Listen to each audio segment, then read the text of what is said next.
All right, let's just jump right in. We are about to dive into a classic espionage thriller.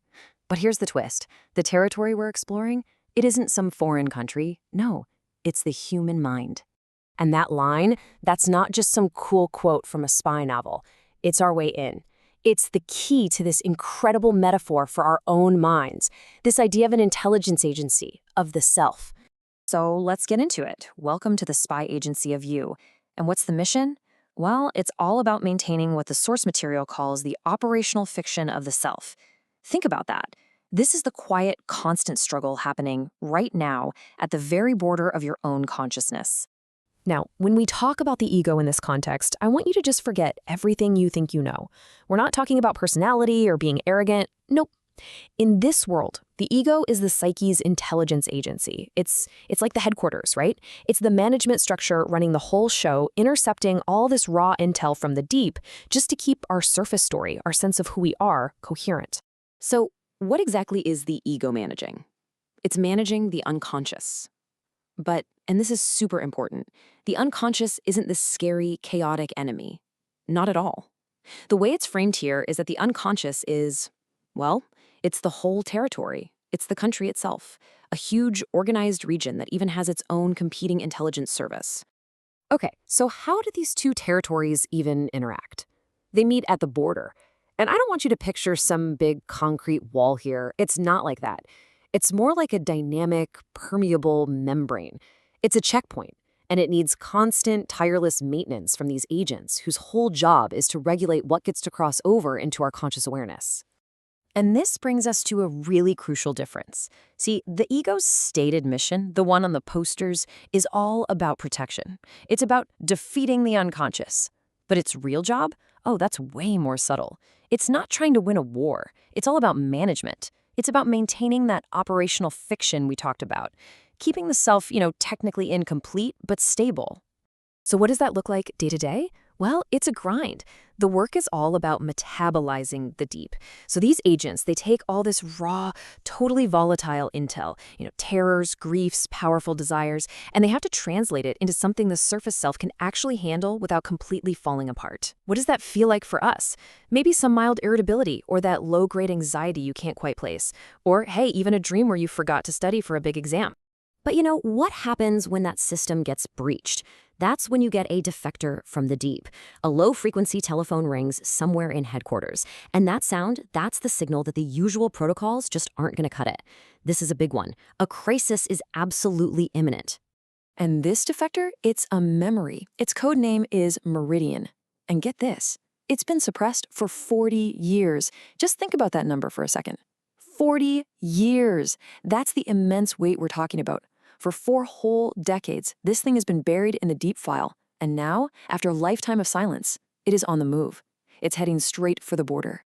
So this raises the central mystery of this whole story. Is this memory a weapon? Was it sent to destabilize the self? Or is it something else entirely? Could it be a refugee?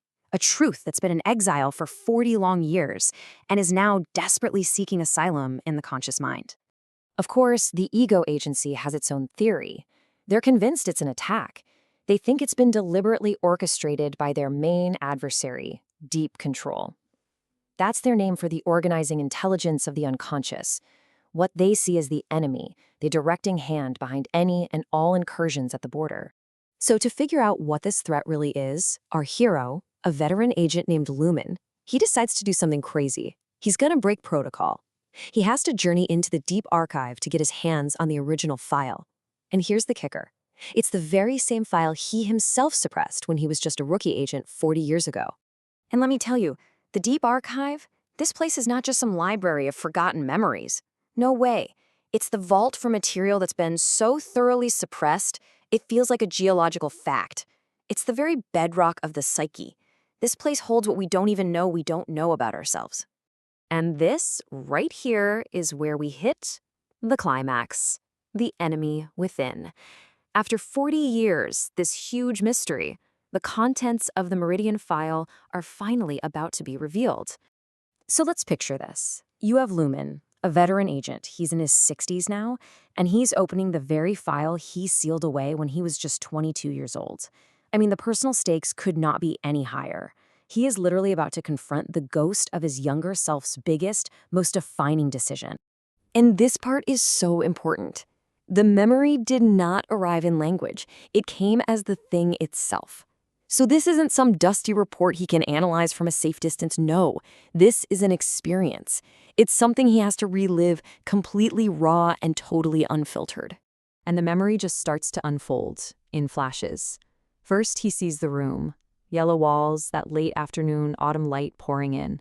Then he sees his father, sitting right there across the table from him. And then he hears it, the confession. A truth his father had carried with him his entire life, something he only revealed in his final moments.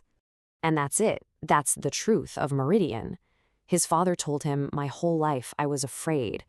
So the memory, it wasn't a weapon at all. It wasn't some attack from deep control. It was just a crucial, humanizing truth about his father's pain. It was a truth that his young, newly formed ego just wasn't ready to handle back then. So what happens when that wall finally comes down? What does a revelation like this actually mean? Let's unpack this, because it's a profound shift from a model of exclusion to one of integration. And this brings us to the single biggest insight of the whole thing. The wall was made of effort. Think about that. The barrier between our conscious and unconscious minds, it's not some natural, static thing that's just there. It is an active, energy-consuming process of suppression. It's something we are actively maintaining every single day. You see, the old protocol was all about exclusion. It saw the border as a wall, and the whole point was to create a safer self by just suppressing everything from the deep. But the new protocol, it's about integration. It sees the border as a membrane, and the goal completely changes. It's not about being safer, it's about becoming a larger self, a self that can regulate what crosses over in order to become more complete, not just to maintain a fiction. So, when you boil it all down, the real takeaway is this.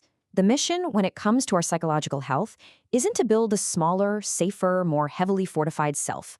The real mission is to build a self that's large enough and flexible enough to hold its own truth.